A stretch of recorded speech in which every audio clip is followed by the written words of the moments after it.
நெல்லை பழையபேட்டையில் அதிமுக வேட்பாளருக்கு ஆதரவாக பரப்புரை மேற்கொள்ள வருகை தந்த பாஜக மாநில தலைவர் நயினார் நாகேந்திரன் செய்தியாளர்களுக்கு பேட்டியளித்தார்.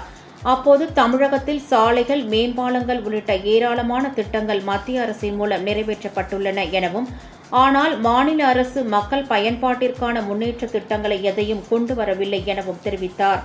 இதுகுறித்து பொதுமக்கள் முன்னிலையில் விவாதிக்க தயாராக இருப்பதாக அவர் உறுதிபட கூறினார். மாநிலத்தில் வளர்ச்சி ஏற்பட்டுள்ளதாக கூறப்படுவதில் உண்மை இல்லை எனவும், கஞ்சா விற்பனையைத்தான் முதல்வர் வளர்ச்சி என்று கூறுகிறார் எனவும் அவர் குறிப்பிட்டார். முதல்வரை பற்றி தவறாக பேசினால் உடனடியாக கைது செய்யப்படுகிறார்கள் எனவும், ஆனால் பிரதமரை கொலை செய்ய வேண்டும் என கூறியவர்கள் மீது எந்த நடவடிக்கையும் எடுக்கப்படவில்லை எனவும் அவர் தெரிவித்தார். கன்னியாகுமரி மாவட்ட ஆட்சியர் திமுகவிற்கு ஆதரவாக செயல்படுகிறார் என்றும், காவல்துறை உயர் அதிகாரிகளும் அதேபோல் செயல்படுவதாகவும் குற்றம் சாட்டிய நயினார் நாகேந்திரன், வருவாய்த்துறையும் காவல்துறையும் இணைந்து திமுகவை மீண்டும் ஆட்சிக்கு கொண்டுவர முயற்சிப்பதாக புகார் தெரிவித்தார்.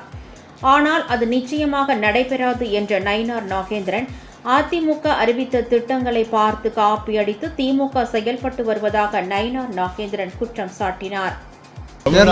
தமிழ்நாடு போலீஸ், தமிழ்நாடு எல்லா அனைத்து மாவட்ட ஆட்சித்தலைவர்கள், உதாரணமாக கன்னியாகுமரியில் பார்த்தா அழகு மீனான்னு ஒரு கலெக்டர் இருக்கிறாங்க.